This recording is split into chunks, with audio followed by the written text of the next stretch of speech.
All three of the Abrahamic religions teach that lending to the poor is an act of compassion that serves the entire community, and therefore charging interest was seen as immoral. It was called usury and was considered a heinous crime. The Roman Empire allowed usury, but in 1179, the Catholic Church decreed that usury was forbidden. This law did not apply to Jews. While the Torah admonishes usury, Talmudic law allows a Jew to practice usury with a non-Jew, and so money lending became primarily a Jewish business. Over the years, usury became more accepted in Western society, and we've changed the definition with the addendum of charging interest at an excessive rate. In the 17th century, the Bank of England began issuing paper fiat money. This gave the banks the ability to simply print money out of thin air. And for over a century, this was rightfully called out as fraud, until it became public policy, known now as fractional reserve banking. What was once seen as immoral is now seen as normal. Many assume that the financial loans given out by the banks are coming from savings they hold for their depositors. But this is not true. When someone takes out a loan, the bank creates new money out of thin air and then charges the person interest to borrow it. Fractional reserve banking allows the banks to legally create 10 times the amount of each deposit.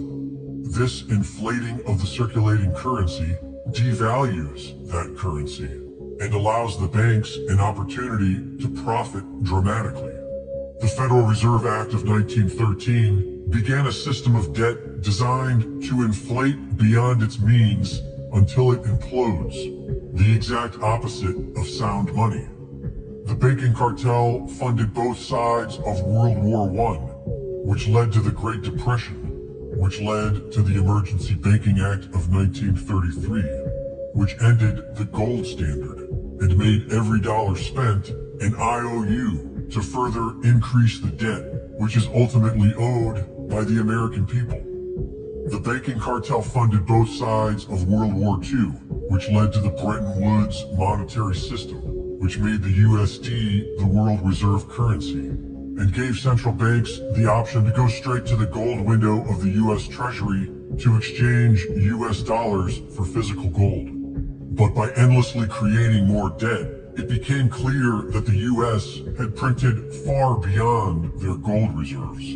And when several nations came to collect their gold, the federal government dishonorably closed the gold window.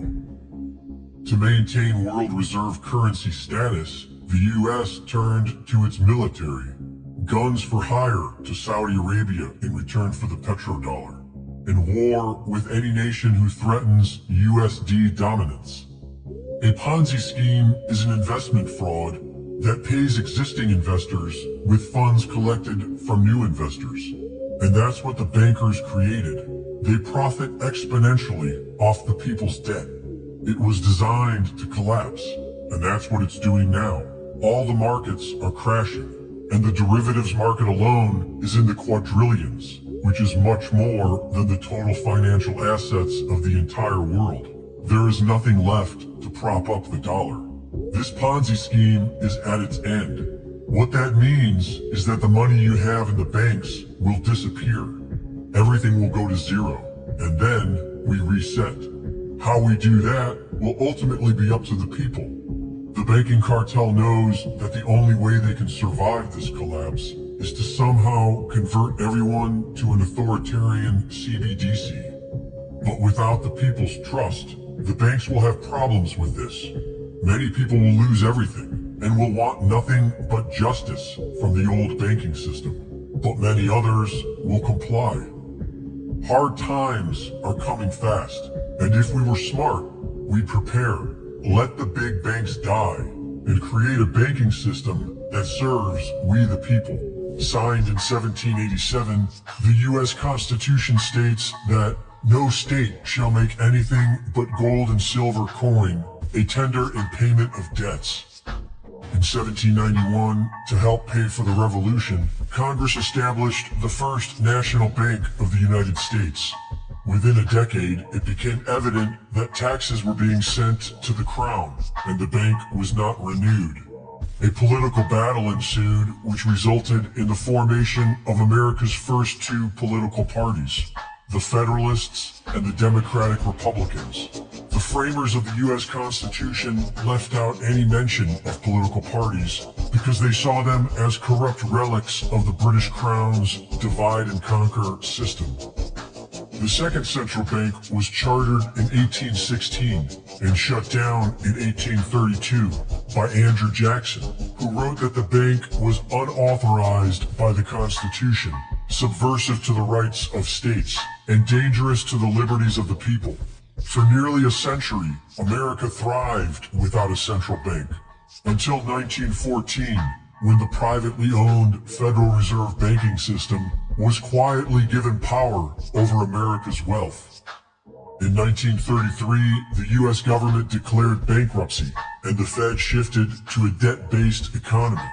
And after the U.S. dollar was made the world reserve currency, the entire world became dependent upon debt.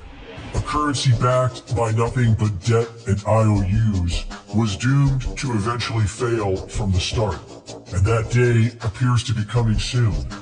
These big banks have funded wars and criminally profited off human suffering for decades. Credit Suisse alone has been fined over 50 times for over $10 billion for money laundering, fraud, espionage, drug trafficking, and stealing money from the people. Every person in the civilized world is now feeling the same financial pressure, being subjected by the U.S. Federal Reserve Bank. Nations of the world are buying up record amounts of gold. 3/4 of the world have joined BRICS to prepare for a new world reserve currency after the end of the US dollar. Zimbabwe and Mexico are now joining BRICS. But it's important to remember that the Federal Reserve Bank is operated by BlackRock. BlackRock is operated by the Rothschild City of London banking cartel.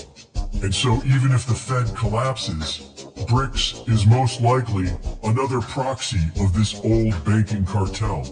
The idea for BRICS was born in 2001 from Goldman Sachs. The Federal Reserve Bank's digital currency, FedCoin, is already hugely unpopular. CBDCs are being rejected upon arrival, but that isn't stopping the federal government and the failing big banks from luring the population into their new nightmare system. This July, the Federal Reserve Bank will be launching FedNow and managing practically every transaction made in the United States. Then all they have to do is what the Nigerian central bank just did: shred and destroy mountains of cash and stop filling the ATMs.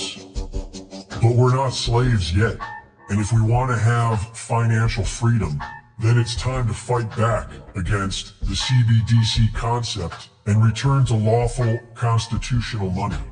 Oklahoma has a law in the works that will protect Oklahomans from being forced to adopt a CBDC.